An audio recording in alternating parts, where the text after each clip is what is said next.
Legend Total War here, and today we've got a Rating Your Doomstack video covering a Gorger Doomstack led by Scrag the Slaughterer, where we'll be going up against two full armies of very late game Kislev forces with loads of elemental bears in there. I think there's 8 in total.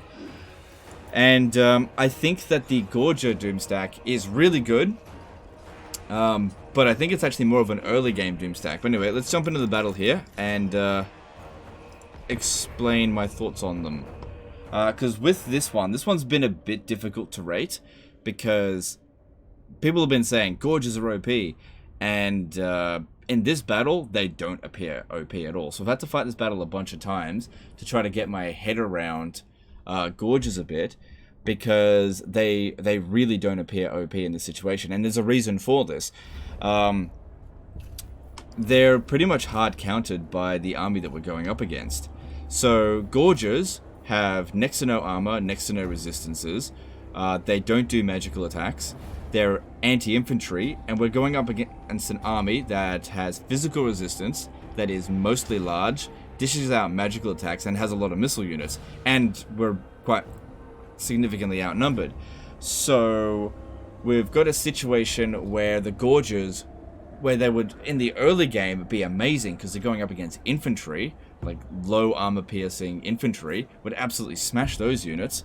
They sort of fall a little bit flat by comparison here. So I think a lot of people are expecting that the Gorger Doomstack here to just totally dominate, but that's not necessarily going to be the case. Also, in previous Doomstack videos, we have just waited for the enemy to get their shit together. Now, I've fought this battle a couple of times now, and you can definitely win this battle if you do that, but all of the Gorgers basically die. It's very difficult to keep them alive because it's just too much for them.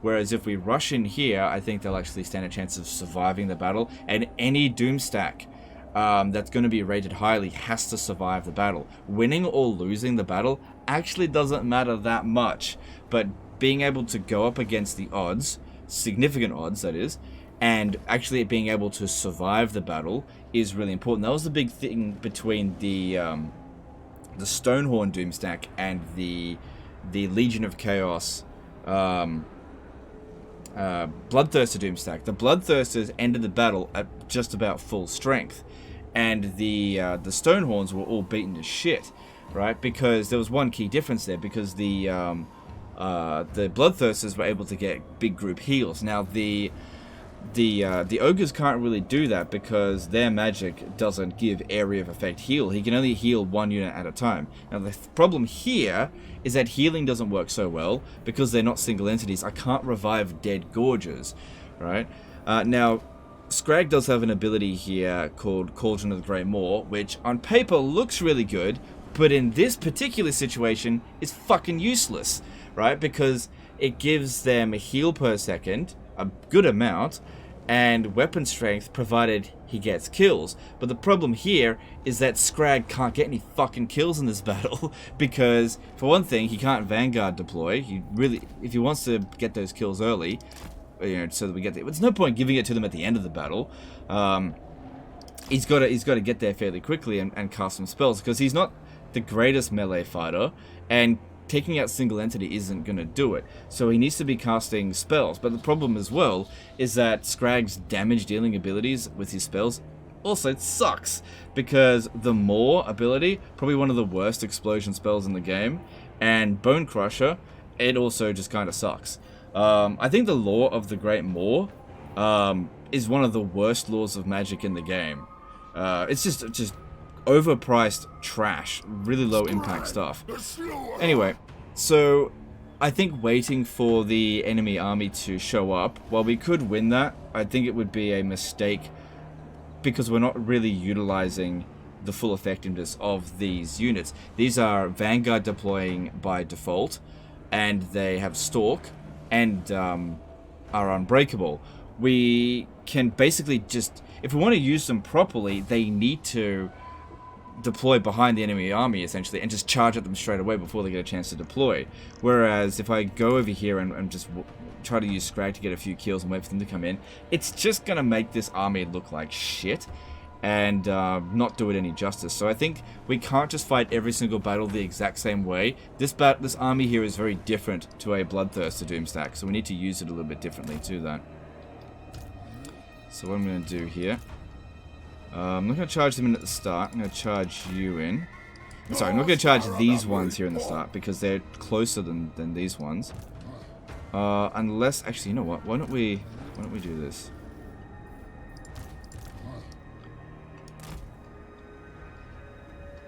Yeah, like it would seem good on paper to completely surround them, but it'll actually be quicker to get in their face from this position here because we're right behind them.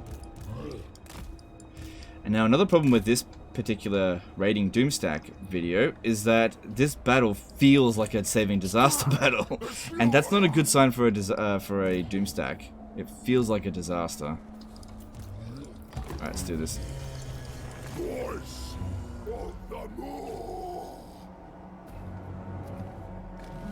Because, yeah, the thing is, these units, they're just not good against elemental bears.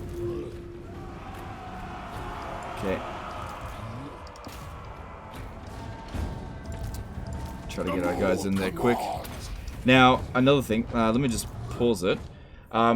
We've got 3 different laws of magic here. We've got Law of the Great Maw, we've got the Butcher of the Beasts, and we've got a Fire Belly here. If you want to dish out loads of damage with the magic, then Fire Magic would be obviously the way to go. If we want to do some good debuffs, then the Curse of Anra here is really good. Like, reducing their melee defense and melee attack by 24 is really good.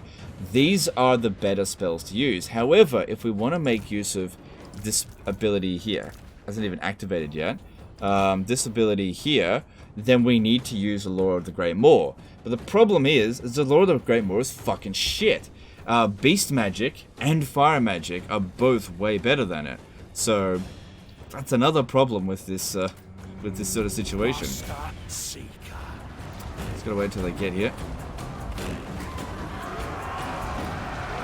But yeah, to begin with, they're smashing them up. They're not getting shot, which is good, because the Ice Guard would rip them to shreds. Make sure none of their missile units get a chance to shoot. Down. You want to pop it down on a unit that hasn't taken any casualties, so you get the most use out of it. Don't let that one shoot. Come on, get over here, guys. Excuse me. Yeah, that's another thing. They get put into guard mode by default when you put them in that formation, which isn't ideal. That's not what I wanted them to do. Alright, here we go.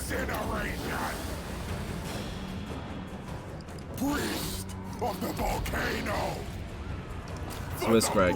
Yeah, he's on his way. He's getting here. Right, reinforcements will be coming in any moment. Oh shit, are we gonna win before they've even shown up?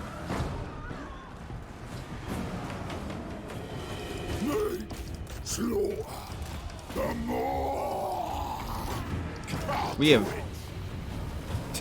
really destroyed them here. Because we didn't wait for them. If we waited for them, we're the ones that get destroyed. I fought this battle a few times, and waiting for them, every single time just got... Fucking the entire army got wiped out. Well, we won. I won, but the army got wrecked. It was just the single entities that remained at the end of it.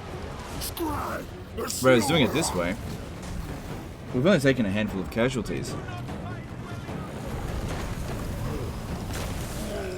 Oh, another thing is that we've got this. This will be really good against elemental bears. Bypass their physical resistance.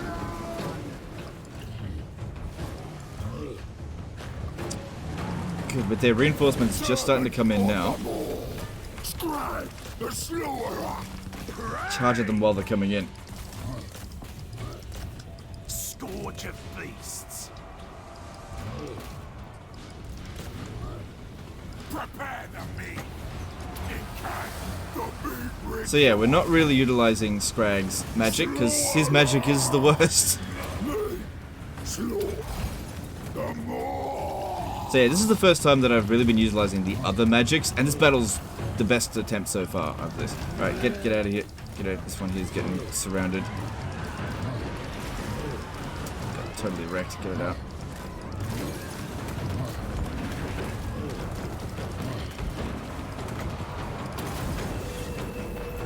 So yeah, popping down a heal on that's no big, not really going to do anything.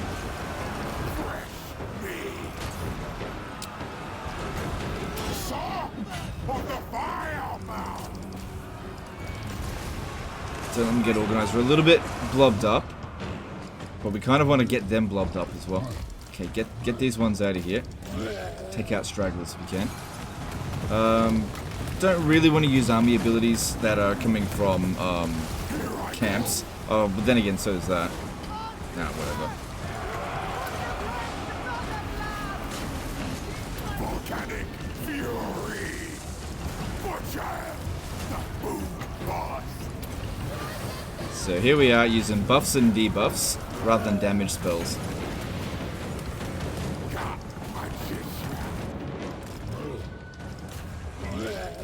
So we're at 0.08 regen. That's not terrible, but that's without Scrag having to cast anything.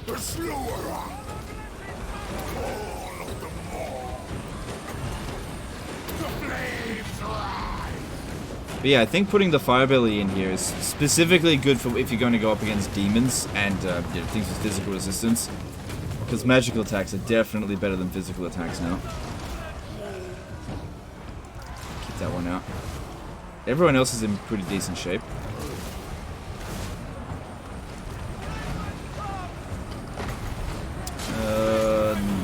Oh yeah, let's do that.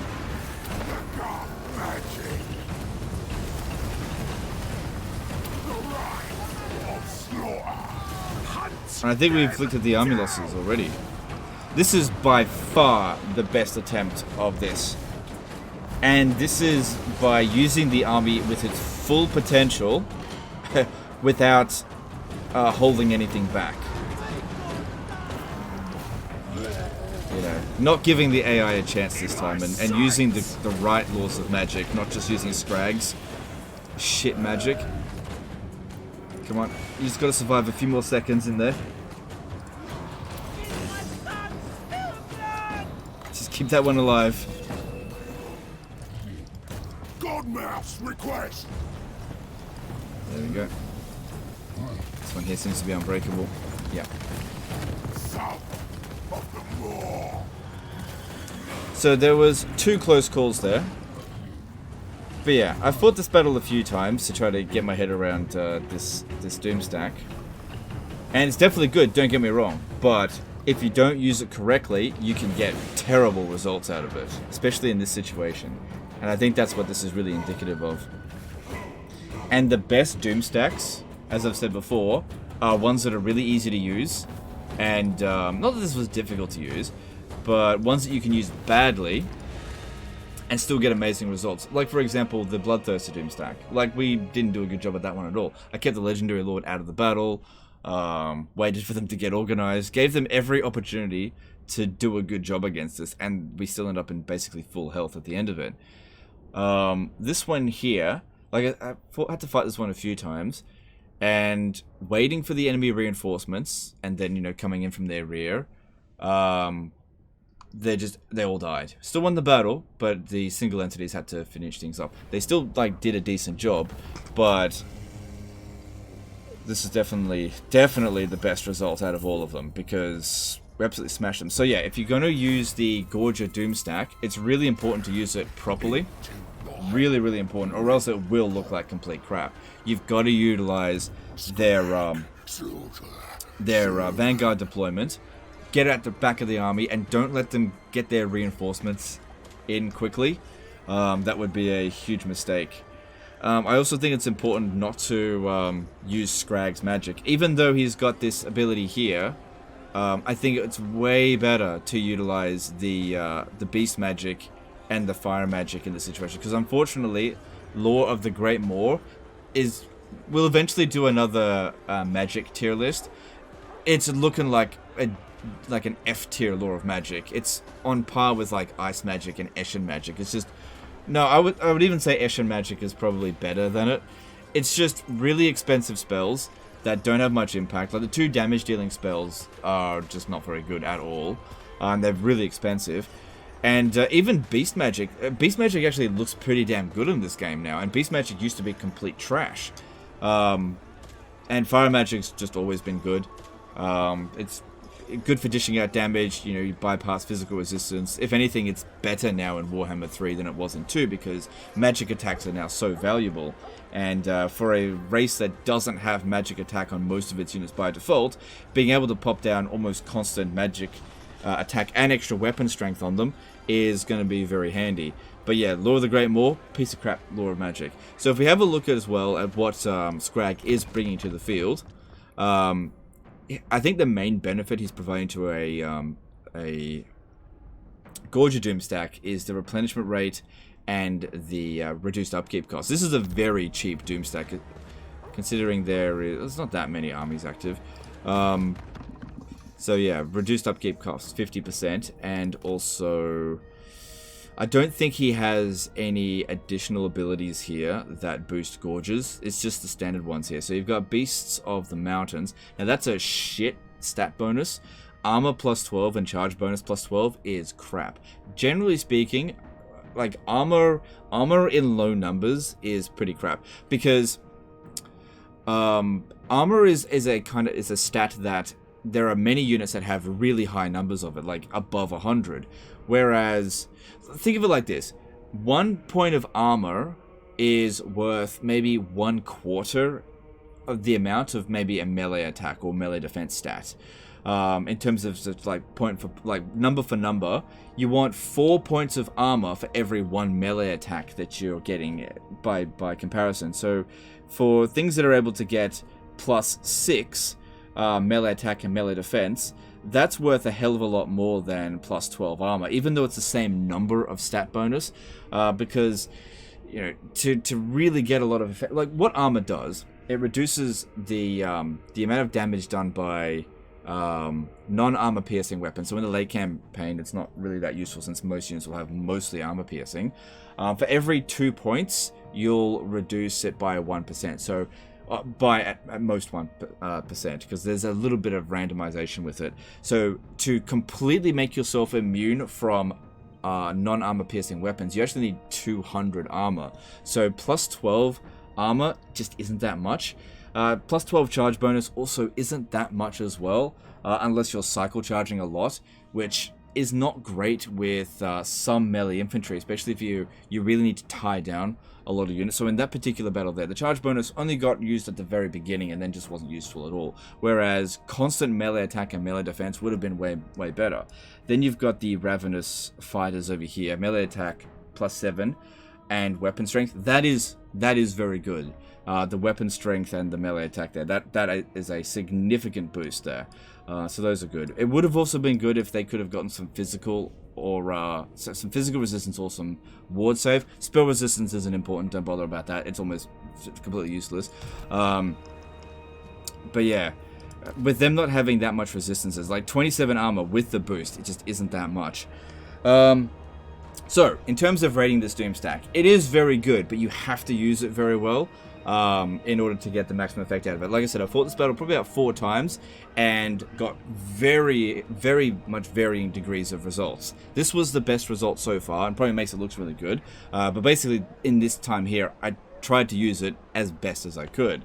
So I think I'm going to rate it an 8.5 out of 10. Now, we got to keep in mind as well that if it's an early game Doomstack rating, it's probably a 10 out of 10 for like early game. But in the overall grand scheme of every Doomstack that you can possibly build in this game, it doesn't match up to other things. Like I think that the Stonehorn Doomstack will just straight up beat this, right?